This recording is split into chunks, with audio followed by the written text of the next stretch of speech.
Hello, Aries, Sun, Moon, Rising, and Venus signs. Kamusta kayo? Sana po'y nasa mabuti kayong kalagayan. Welcome back po sa Star Tarot. Kung bago kayo dito, welcome din kayo. Thank you for your support. I truly appreciate it. God bless you all, Aries. Maraming salamat po sa mga nagdo-donate po sa ating channel. Maraming salamat for sending me super thanks po, no? Thank you for sharing your blessings with me. God bless you more. Two of Pentacles po na mensahe po ninyo sa ngayon, no? So, multitasking kayo. Marami kayo sigurong ginagawa. Marami kayong priorities, no? Na sabay-sabay ninyong binibigyan ng pansin, no? Kaya kailangan ninyo rito ng balance, no, Aries? Your situation is asking you for balance para nang sa gayon, wala kayong maneglect, no, na iba't ibang parte ng buhay ninyo. Okay? Yung lahat ng areas, dapat nabibigyan ninyo ng panahon para balanse ang lahat, para maayos lang ang lahat. Okay? What else? We have the Hierophant. So, ang iba sa inyo siguro focusing on education. Sa ngayon, baka kayo ay merong inaalam, may pinag-aaralan, you are curious about something. Pwedeng, kaya kayo maraming ginagawa. Kasi, 'di ba kapag nag-aaral tayo, parang sari-sari din, no? Ang, kunyari, isang topic ang nire-research natin, mas marami pa tayong nababasa, mas marami pa tayong gustong alamin, no? So, pwedeng ganun din ang ganap dyan. At saka, other than, siguro, obligasyon at responsibilidad ninyo at trabaho, baka on the side talaga nag-aaral kayo. So, kaya marami kayong stress, no? Na nararamdaman ngayon. Kasi, 'di ba? Parang gusto ninyo lahat, no, bigyan ng oras talaga. So, for others of you, aside from focusing on education, expanding your learnings, expanding your knowledge, baka ang iba sa inyo, ang naririnig ko kanina pa, baka kayo ay isang teacher din. You know? So, kasi yung teacher, diba, hindi natatapos yung pag-aaral, hindi natatapos yung learning na gusto niya para nang sa gayon marami pa kayong ma-share sa mga estudyante. 'Di ba? So, pwedeng, kaya kayo, ang dami-dami ninyong ginagawa talaga. Iba't ibang bagay ang focus ninyo sa ngayon. Kasi, 'di ba, aside from your trabaho, baka you are also trying to empower yourself then, no? So, what else? We have two of cups. Ayan. So, may partnership dito, no, na paparating. Pwedeng, pwedeng meron kayong project din na ginagawa and you are going to collaborate with someone, no? Baka meron ditong makikipagtulungan sa'yo, or baka meron kang opportunity to offer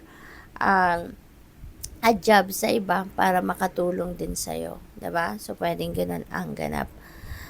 What else?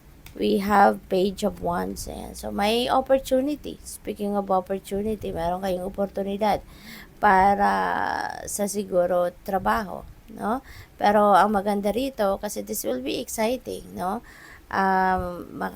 Ito yung trabaho na gusto ninyo. Maaring ito yung trabaho na may excite talaga kayo. This could be a trabaho na matagal na ninyong minimithi na magkaroon kayo, no?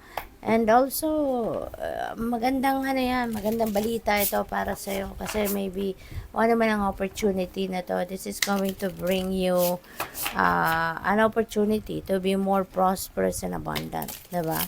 So, siguro mas malaking kikitain mo rito sa trabahong ito, no? Parang ganon. So, what else? We have bearing fruit. Wow. So, eto na.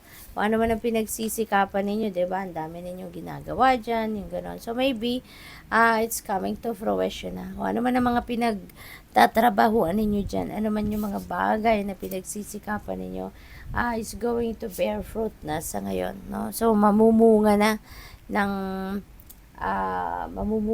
no? Kumbaga, ano man ang itinanim ninyo, you are going to reap the rewards of your hard work na, no? Harvest time na, kumbaga. We have beautiful, uncaging. Ayan, beautiful. So, pwedeng magbubukas na rin ang puso ninyo rito, no? So, siguro in the past, you've been holding off, kumbaga, no, ng emotions ninyo, yung feelings ninyo. Baka nasaktan kasi kayo in the past, kaya ayaw nyo munang magmahal, hindi kayo nagbubukas ng puso ninyo for someone else or for another person, no, na pumasok sa buhay ninyo.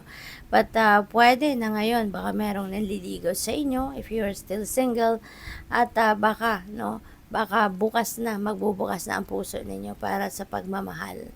You know, we have also Two of Cups, and that could resonate new partnership, new relationship. Kaya pwede talaga na baka meron ng magpapatibok ng puso ninyo sa ngayon. We have Into Me, I See. Ayan. So, feeling ko dito you are going to to learn to accept, no, the entire you. Baka in the past may mga kayo, parte ng sarili ninyo na hindi ninyo matanggap, hindi ninyo ina-acknowledge na parte yan ng inyong DNA. Pero ngayon, maybe you are going to have that radical acceptance na of who you truly are, no? Mas titignan mo na din ngayon ang sarili mo. Titignan mo na ngayon, or you're going to na din ngayon to make pansin, kung ano talaga ang tunay mong pagkatao. You're going to embrace yourself, no, sa ngayon, kung maging sino ka man, no? What else? We have a deep breath. Ayan. So, you know what? Siguro talaga, no, pagod na din kayo. Stressed out na kayo, exhausted na kayo. 'Di ba? With the Two of Pentacles, it's asking you for balance. Kaya most likely, talagang nahihirapan na din kayo siguro sa dami ng ginagawa ninyo. 'Di ba?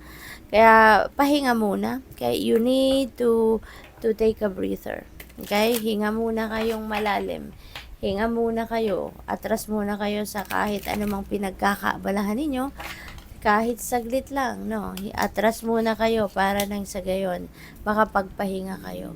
Nang sa gayon makapag-replenish kayo ng lost energy ninyo. Okay? So, what else? We have dream wide awake. Ayan. So, daydreaming, no? Parang daydreaming ito. So, siguro sa ngayon, there are dreams or goals, no, na gusto ninyong makamit, and maybe you are envisioning that, no, sa buhay ninyo, na gusto ninyong ma-experience ang ganitong sitwasyon, ang ganitong tagumpay, or ang ganitong bagay, no, in the near future. So, maaaring ini-envision ninyo yan sa ngayon. We have transform. It's about time na para baguhin ang inyong sitwasyon. So, pwedeng meron kayong mga bagay na tatapusin na sa buhay ninyo, no? You're going to put an end to it, no? Kasi alam mo na kailangan na ito ng change, kailangan na ng pagbabago, no? Maybe whatever this is not helping your situation to be even better. Kaya siguro ma-realize mo din na it's about time na para putulin mo na yung connection mo with that person or with that situation or bagay, no? Kaya parang gusto mong kumbaga mag-overhaul ngayon ng buhay ninyo. Pwede rin, no, na this is love life, no? Baka sa relationship ang gusto mong magkaroon ng pagbabago. Kung mayroon kayong current relationship, baka you want to change the relationship dynamics ninyo, no? So pwedeng ganun ang ganap to improve, diba, the quality of your relationship.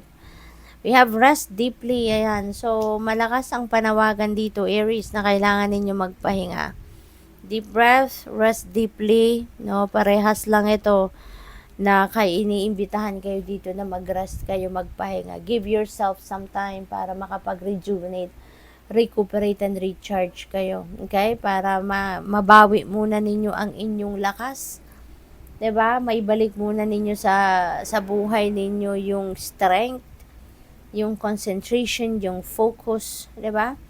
Para makapag-ready kayo for other challenges pa sa buhay na pwedeng dumating. What else? We have take stock of your achievement. Ayan, be proud of yourself, Aries. Marami na kayong achievement, marami na kayong napagtagumpayan, marami na kayong nakamit sa buhay na mga minimithi ninyo, no? You have accomplished a lot sa buhay ninyo, pero parang baka hindi pa kayo proud, no, sa ginawa ninyo, baka hindi pa kayo proud sa something of what you have become right now or whom you have become right now, baka hindi pa rin kayo napaproud, no, kaya reminder ito para sa inyo. Okay, good luck, thank you for watching. Love and light, namaste.